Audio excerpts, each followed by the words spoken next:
ल सो फ्याफुल्ला फेरि पनि स्वागत छ मेरो फेसबुक पेजमा र आज पनि यस्तो प्रकारले काम गरेको छौँ।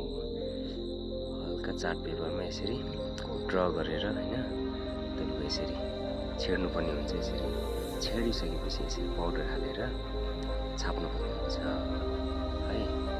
र त्यस्तै प्रकारले यस्तो परिणाम आउँछ तपाईँको छापेपछि यसरी पाउडर छाप्छ र यसरी हामीले कलर थप्दै जाँदैछौँ। हेर्न सक्नुहुन्छ यस्तो प्रकारले थप्दै लानुपर्ने हुन्छ तपाईँको डार्कदेखि लिएर लाइट गर्दै है।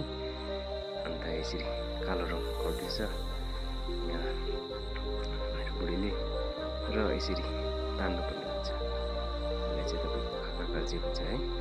र यसरी ओरेन्ज कलर लाग्छ, त्यो माथि नै अझै कलर आउँछ र यसरी लोमा तान्दैछ।